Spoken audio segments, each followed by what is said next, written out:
and welcome to the news for the week of August 3rd. I am joined today, luckily, by my amazing, sexy Australian editor. G'day, mate. He's going to be here with us. Maxxii, it's great to have you. How do you feel being on the news? I feel great. I can't believe the moment we started recording, my phone rang, but I feel good. Hello.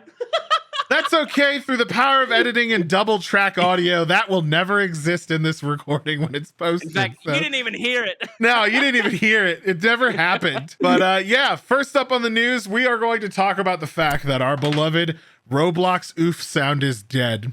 It is gone. It's been struck down from Roblox, and honestly, I feel like a part of me has died. Maxxii, what do you think about this? This is a sad day. Can we get some oofs in the chat, please? I think that's... I can't believe it. Honestly, Maxxii, when you're editing this, just throw up like 16 machine gun oofs, you know?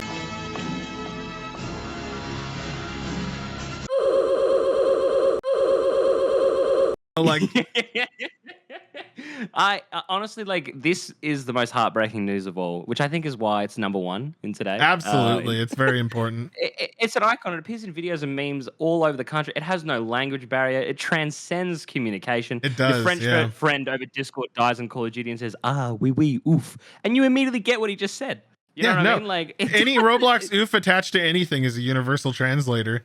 And they said that they have gotten rid of it because of licensing issues. And you can see here in the tweet that it is related to sounds. Due to a licensing issue, we have removed the oof sound from Roblox and have created a replacement default sound, which just sounds so heartless for some reason, like a replacement default sound, which launches today.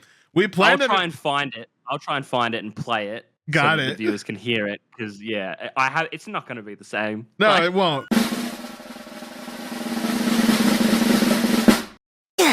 But they go on to say, we plan to expand our avatar shop with a whole range of both old and new sounds in the future. More to come on this. And Maxxii, you had a concern about this. Yeah, so I was saying, I personally look to take something like this away so deep into a game's existence is obviously very heartbreaking. But what I'm worried about, and I hope that this doesn't happen, I'm really worried that it's going to appear on some sort of storefront in the future, you know, and be like a $2.99 purchase that you can make, which would just be a real shame. In the end, it's a sad day for video games and even a sadder day for mankind. So, hey, let's move on to the next story. Rip oof. Now, I know this isn't video game news, but it is kind of tied to video games because there have been Batman video games, and I know Maxxii has like a hard-on for the Spider-Man games. I think they're good. I'm not as fanatical as a lot of other people, but Batgirl, the movie, has been canceled. And this isn't a normal cancellation. It was completely finished and cost allegedly more than $90 million. And they have just decided that they had to shelve it. Like, just, it's done. It's paid for. All of it's ready. It's edited. And they've just like, no, this movie is so astronomically bad that we are going to choose to shelve it and lose $90 million because our risk assessment team has deduced that putting it out would do more damage than $90 million to our reputation. That's how bad this movie is. Maxxii, have you ever heard of any other movie in the entirety of film like this having been finished and then the company that paid for it going, no. Mate, not only have I never heard of this happening, I didn't even know there was a Batgirl movie being made. That's fair. No, that's fair. Absolutely. Yeah. You messaged me being like, "Oh, how crazy is the Batgirl movie got canceled?" I was like, "Huh?" Look, I made this joke to you before that, like, could this itself be a marketing move? You know, obviously putting my foil hat on, connecting the red yarn here a little bit, but you know, we paid $90 million for this movie and it's so bad, we're just going to cancel it. I mean, look, they could turn around and release it as a bit of a joke, but like you said, you know, will that have a detrimental effect on their reputation?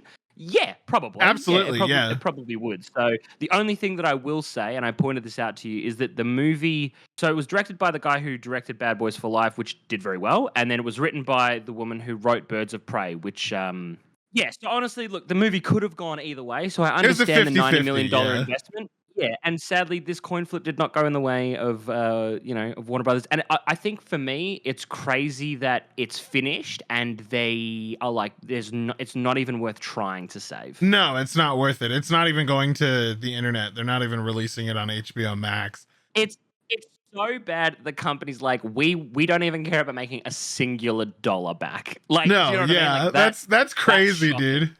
I would be very interested to find out if anything like this has even come close to happening before. And definitely, like, if you know of something like this, please comment about it, because Yeah, I want to know about that if this has ever happened before, because at least with something this big.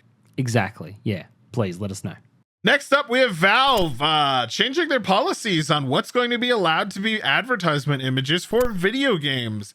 Specifically speaking, they are going to be removing the reviews and critic scores and awards from any sort of picture on any video game being sold on their platform, because it is typically or can be misleading and drives people to believe something that in a lot of cases is not true. Maxxii, do you have any like references to this being the case? Personally, I think that making it so that you can't use review scores as part of your advertising, I think that's good. I think it's good to not allow that.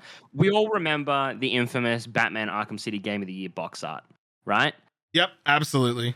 And Arkham City is hailed as one of the best games on the Xbox 360 and PlayStation 3 within that era. I think the biggest issue with this is that there's no solidified standard of review scores. So sometimes you read snippet reviews in these advertisements and it's like 10 out of 10, the best game I've ever played, Todd's Basement Reviews. Do you know what I mean? Like, there is no regulation for... I know that guy. Todd's a good man. Go sub to Todd if he's got a channel. But yeah, no, like,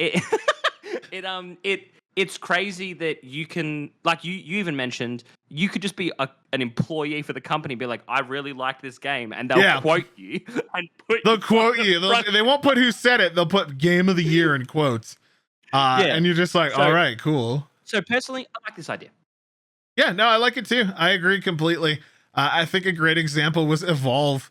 Evolve, when it came out, put a bunch of awards, over 80 awards or something up on their like stage 2 thing, and it was like, who gave you these awards? What are these awards? Did you get 80 awards from your own company? What's going on? Like, there's no proof, because obviously there was a disconnect between that advertisement and the reality of the situation. And I'd like Steam going, no, this is bullshit. We don't want this. Yeah, but the TLDR is that Valve doesn't want that anymore because it's misleading, and they also don't want any miscellaneous text. Like, you can't just have text that's like disconnected from everything. It's like, like this Bass Ain't Biting example on the page.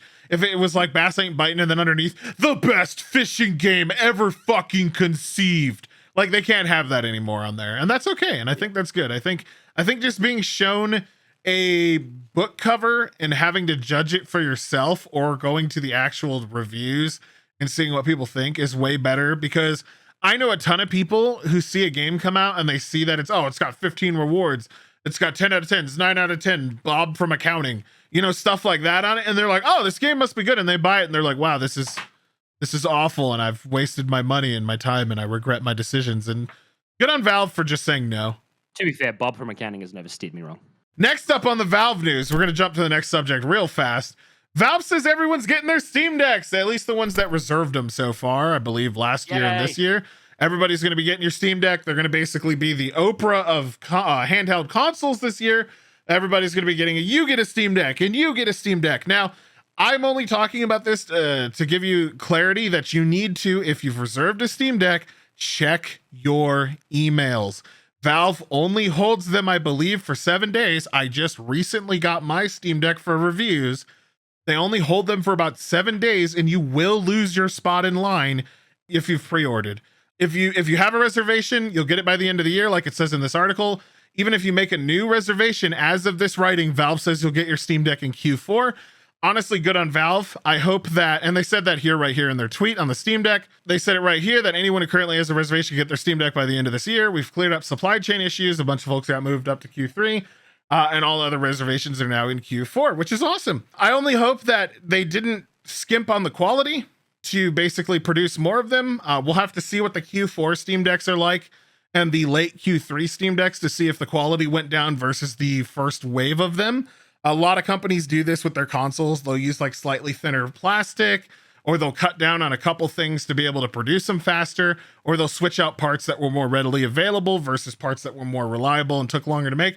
Who knows? That's speculation. We'll have to wait and see, but I'm happy for everyone, and you should definitely check. Next up, we've got a big topic of discussion that a lot of people are probably polarized on. I know Maxxii and I talked briefly about this. Sony believes Activision's buyout could influence console buying decisions. Now, that is a very, I guess, broad generalization, which if you look at it from face value, yes, it could, but maybe not for the specific reasons they're worried about. So let's get straight into that. Now, Sony thinks that with Call of Duty being such a massive franchise, obviously everybody knows what Call of Duty is. My mom, who has never played a video game once in her life, knows what Call of Duty is. Shout out to Mama Delrith. Yep, absolutely. But it's such a huge franchise that it pretty much does have global ramifications on affecting sales and stuff, depending on where it puts its cards, you know? Yeah. And the worry from Sony, their personal worry is that because Call of Duty is so big, and yes, Microsoft has personally said, hey, we're going to honor all these cross-platform releases for the agreements that we already have.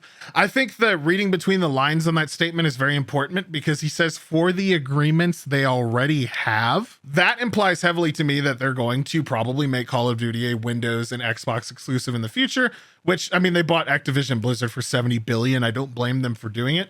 But Sony's worried that that could affect it. They've also stated openly that they're so far behind catching up to the Game Pass that it's going to take them like years to actually meet the value that Game Pass gives. And they were very humble about basically saying that, yeah, Xbox is kicking our ass because they have so much money and so much power that this will negatively affect other brands. Maxxii, what do you think about this?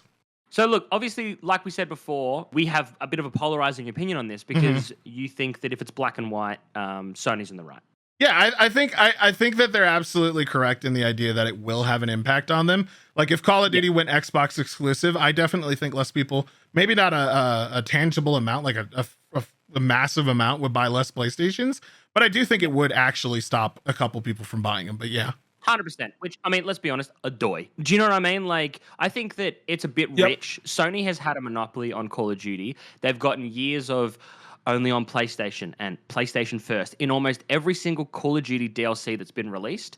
They get weeks of early access for new things, new maps, new guns, all that kind of stuff. And then they get just a little whiff of Microsoft taking this away, and they're crying about it.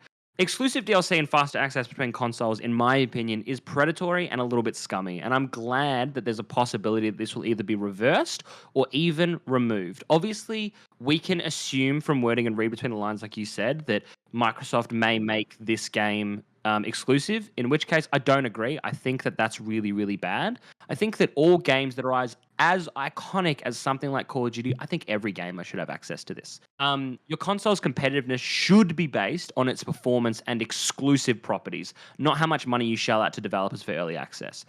I think it's dangerous for Microsoft to be purchasing a company like Activision, a big developer that makes one of the most iconic shooters of all time. Yep. I think Microsoft should be focusing on competing with PlayStation at its exclusive levels. Find the counter to God of War, find the counter to Spider-Man and all that kind of stuff.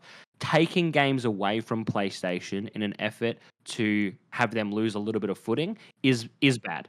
Like we said, however you feel about Call of Duty, right? At the end of the day, it's iconic, right? Yep. It is one of the, when you think first-person shooters, The word is you think Call of Duty. quintessential first-person Yeah, exactly. shooter. Yep. Look, it's iconic. Everybody should have access to it, and I'll be really disappointed in Microsoft if they turned around and said Call of Duty is now exclusive to Microsoft consoles and PCs. Agreed. Next up, I briefly want to talk about this Overwatch Contenders EU broadcast being cut short after teams went on strike during launch. The TLDR of this is that the teams were told that it was going to be a best of 7. Everybody was told that it was going to be a best of 7. There's even logs in Discord from the teams and team captains and team players that basically were told, hey, it's going to be a best of 7. Is the match going to be, you can see right here, is the match going to be a best of 5 or best of 7? And then they say it's going to be BO7. And then he goes down and says, yep, I check, it's going to be a 7 all the way to the end. What happened is that a team was ahead. They were ahead 3-0. The other team came back and made it 3-2. The refs then came in and said, hey, we're going to just call the match immediately and say that the team with 3 is already won. And they basically canceled the match. A bunch of players on both ends ended up walking out. O1 Esports and a few other like teams, Ex Obliviones, I think I'm saying that right, said that this is unacceptable, and they said that they're not going to play anymore till it's resolved. And overall, kind of a dick move. I think that even if there was miscommunication and everyone was wrong except for one person, I feel like you just adjust the rules at that point. What do you think? Look, I just want to quickly take a second and say well done to both Oblivion and O1 Esports here. I think that the competitive gaming scene across all games has been kind of corrupted and warped into something so far from what the original idea was. And to see two teams stand up for what they believed was right during a tournament, no matter the consequences for them personally, is huge, and I genuinely applaud them. Yeah, absolutely. They're actually literally holding the point on this one. 100%, yeah. And you can't argue with it. Like you said, the DMs got leaked. A tank player from Munich Esports leaked his DMs and stuff like that, showing that had the conversation. It had been confirmed. There's no arguing around it. Both teams, well, the teams were screwed. Both teams were screwed out of what should have been a positive experience, and I applaud them for standing up for themselves. And they even got threatened. You can see here in these tweets that were sent out by Helv in the game chat. In the game chat, that the Contender spectator was saying that those requirements meant. Note that any disqualification for pausing the game and refusing to do whatever has impact qualification to the B-Sides event, which is like future events, and forfeiture of all prizes. Eventually, with the like crazy stuff, Oblivion made an official statement saying that within the contender scene are distraught regarding the decision made between OI Esports and Munich Esports. So it wasn't Oblivion that was playing against O1. It was Munich Esports and O1. Or OL. I hope we're saying that right. And the issues that have occurred on multiple errors on Blizzard's end. So it wasn't just like 2, it was 3 plus an unrelated, like 2 plus an unrelated organization was like, no, this is stupid. And so eventually, luckily, it came down to the fact that they did agree that maintaining consistency with their most recent communications to teams, which stated the match was a 1-to-4 series, is the fairest course of action. Potentially, they weren't upset that they did it. They were upset that they got yelled at for it. I still think that it's very scummy what they did. It's good that they reverted it, but I definitely think that they only did it because people got mad. Definitely. Now we're going to talk about Maxie's favorite game, The Sims 4. Maxie, I know you love this game. I love The Sims 4. But The Sims 4's newest policy update is causing tension and panic among mod users. I'm going to let Maxie talk about this a lot too, because he's such a Sims 4 fanboy. But the whole thing is generally that EA has updated their new content guidelines, saying that Sims 4 custom content creators are no longer allowed to promote mods in a way that suggests that they are endorsed or affiliated by The Sims, which is of course important. You can't say it's, they can't use any game logo trademark. Straight up, I 100% understand that marketing the game saying you're endorsed by EA or a company that you're not endorsed with to sell more products is fucked up, and totally I'm on EA's side for that. I absolutely don't think that you should be allowed to act and look like you're allowed to be endorsed by The Sims when you're not. I think official branding and merchandising is legit, like it's a legitimate thing that you have to look out for. Maxie, what do you think about this? Look, I think it's stupid. I think the game came out in 2014. Sims 5 wasn't even officially confirmed until May of this year. Mods are what keeps this game alive. Yep. In my opinion, I don't see how EA saw what happened to Take-Two and the 5M community and Rockstar in terms of GTA, and they think, yeah, let's mess with the modding community, especially over something like, let's be real, the game came out in 2014. Who cares, right? Mm-hmm. They don't want you to include images of the plumb bob in your advertising for mobs, which, by the way, today I learned that the green thing that appears over the sim that I made of the girl that works at the coffee shop down the road is called a plumb bob. So that was cool. It's nice to learn something new every day. But I also think that it's ironic. It sounds dirty, though, don't you? Look, I know that's like doesn't plumb bob sound dirty? Plumb bob sounds like something from Rick and Morty. No, that's the plummus. The plumbus. Yes, the plummus. Yeah. But I also think that it's ironic for someone like EA to target small mod creators that use early access pricing as a way to make money. Does EA think this tactic is predatory? Is EA accidentally looking into the proverbial mirror? How is EA Access performing? That's what I want to know. Like I said, the Sims 4 community terrifies me. And EA basically stepped in and was like, okay, this is all really bad. And their justification was, we don't want this happening anymore. And so, a lot of the community, like I said in this tweet, seemed to blame like the people that were abusing this stuff and doing awful things for punishing everyone else. And it's true. Personally, I think that like all that stuff is awful. There's no arguing that like doxing is terrible, but I don't see the problem in having somebody just allowing early access for something that's going to be free anyway. I think Patreon's cool. I think it's cool to support creators that support your game. And honestly, if they want to do like in The Sims 5, a digital creator store where they take like 20% or something, more power to them. They're going to probably do that. Maybe that's their big brain move. But if you just allow people to put stuff up and you vet it and you have people verify that it's not malicious, and then you have it put on the store, like new clothes for like $4.99 for like 100 outfits or something, and then you take a cut of it as a publisher of that content for your game, I think that's awesome. I think that's really cool. I think a lot of games have been doing that. Like Warframe does that. And I think that it's beneficial. So maybe there's like a middle ground. Well, what I was going to say is that, you know, like you said, the Sims 4 community is a scary community to go up against. The Sims 4 community is and probably consists mostly of the Neopets community, and that was a community that you did not want to mess with back in the day. And I think those people back then are the same people that are fighting for Sims 4 right now. And just to clarify, we have no beef with the Sims 4 community. Yeah. No, Yeah, like no, you guys are great. Like, I love guys you. are all good. Yeah, we love you. Yeah, no, that's great. We support you 100%. You guys deserve a national holiday. Yeah, absolutely. Moving on. Hey guys, Max here. Just real quick before we move on to the next story, it is just broken while we're actually in the middle of editing this video. GameSpot has reported that EA has said that Sims 4 modders can still run early access period for custom content. However, they've stated that early access periods must still be quote unquote reasonable. So just wanted to let you guys know that there has been a bit of a break on the story since we reported on it and since Dell and I spoke about it in the video. They're still going ahead with obviously removing monetization for things like having their logo in the image and all that kind of stuff. But mods will still be able to exist, especially in early access, but it'll just have to be a little bit more contained and a little bit more responsible. So wanted to give you guys a heads up, want to be as accurate as possible on the channel. Thanks for understanding. On to the next story. Now in brief news that is slightly annoying and honestly shows that the people that are in charge of these things don't give a single shit about the safety or well-being of anyone else that attends these things. TwitchCon San Diego will not require masks or vaccinations, which obviously, considering the fact that, you know, there's monkeypox state of emergency in California, there's also new strains of COVID that I seem like all my friends are getting constantly. TwitchCon Amsterdam, I believe it was TwitchCon EU, just had a huge outbreak of COVID, and a lot of people from their creator-wise got COVID, and the conditions there were really, really poor. Like, I mean, terrible. They were packed way beyond capacity. Like, it was bad in TwitchCon.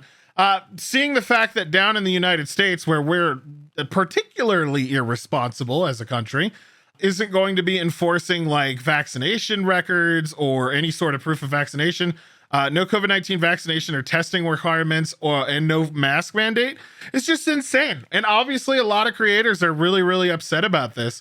I've personally seen like at least a dozen big ones saying they're not going anymore because it's woefully irresponsible. And honestly, like, for example, for me, I have a lot of health issues that are like long impact from having COVID. I'm never going to risk it, dude. I won't go to TwitchCon. I was going to go to TwitchCon, but now I'm not, for sure, unless that policy changed. Maxxii, what do you think about this? As a non-American, I want your opinion. But well, look, be sure to keep it non-political, okay? I just want to be clear. We have conventions in Australia. It is not a wasteland desert, all right? It's not like Mad Max. So, look, let's be real. At a place like TwitchCon, you might want to wear a gas mask anyway, because how many of those motherfuckers aren't wearing a deodorant? That's true. Absolutely. Always smell terrible. I have to rub Vicks Vapor Rub under my nose if I even want to attend a Super Smash Bros. Event. Do I think this is a smart move? Absolutely not. We're still in the middle of a pandemic. However, we are returning to normalcy. I'd understand if they said, hey, we have plans to remove mandatory masks as of 2023 or 2024, but removing them now, yikes, I think I'll be passing. Especially since Twitch is a platform, like it says right here, for a lot of disabled players and a lot of people who are immunocompromised. It's just insensitive and honestly just kind of messed up that they would punish so much of their community and punish so many people that have health issues and stuff by just basically saying, oh yeah, we don't care about you. We don't care if you get sick. We don't care about any of that. I definitely think there's going to be some consequences, but hey, maybe we... Oh well. you know, it is what it is. No, that has to be edited out. No, that absolutely cannot be in the no. I'm just gonna beep it and then have you be like, that has to be edited.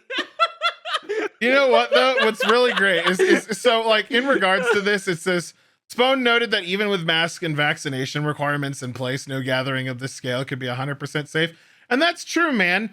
But you know, there's kind of a difference between having a safety on a gun and pointing at a crowd versus you know, just having no holds barred on that gun aiming at people. So I would definitely, I think in any situation when there's a potential for something horrible to happen, maybe having a couple barriers to make it less likely is the smart thing to do, rather than just saying, we don't care. That's fine. It's fine. It's all good. Who cares? And I think it just speaks a lot for Twitch in general lately. It's just, they seem so disconnected from their core audience in so many ways. And that could be another 5-hour video on its own talking about all those things. But it's just sad, man. I like Twitch. I know a lot of...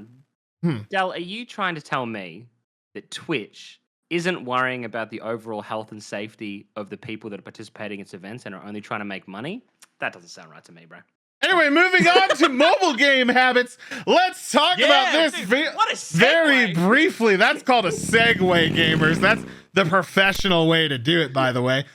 This is about a very brief article. I mean, like super brief article. I said Barry instead of very, but Mobile Gamer spends $140,000 in hot game Diablo Immortal and cannot match with other players. And as I told Maxxii, not only now is this man a loser in real life, he is a loser in Diablo Immortal to the point where he can't have friends. And his character is so overpowered that this matchmaking says you're not allowed to play with anyone. So this is hilarious, dude. He spent this money on his character to make his character overpowered, and now he can't get matched with players at his level because none exist. Man is legitimately making his own bed and then stood before it like, what happened? I hate this. And now he's demanding a refund. It's so funny. I think that's the point is that he spent $140,000 specifically to be able to shit on other people's in the video game, to ruin their experience in PvP. I just want to really clarify that. The only reason you do this, and because he's so mad about PvP, is to just dominate other players, that he became so powerful that the game was like, no, we're not going to let you bully other players and ruin their experience on the game. And now he's angry about it. Yeah. There's not much more to be said about that. That's honestly, I feel dumber for even reading that. He was quoted as saying, my matchmaking record is now so high that I literally can't get a battleground. This isn't fair. Anyway, that's sad, and that's going to be it for the news. Let me know what you think of this sad article, of this sadness. Maybe laugh at him in the comments for us. You know, laugh together at the excessive waste of money and the fact that he wasn't allowed to do what he wanted to do. And let us know in the comments what you thought about all the other articles. Let us know how Maxxii performed. But follow the channel if you haven't. Subscribe. I think that hit the sub button. Yeah, do that. That's what you say on this platform. Like the video if you enjoyed it. And Maxxii, what'd you think? What do you have anything you want to say? Had a lot of fun. Can't wait to hopefully come back sometime. Next week. I'll see you then. See you then. Till the next video, this is Delrith, and I'll be seeing you. Bye. Bye.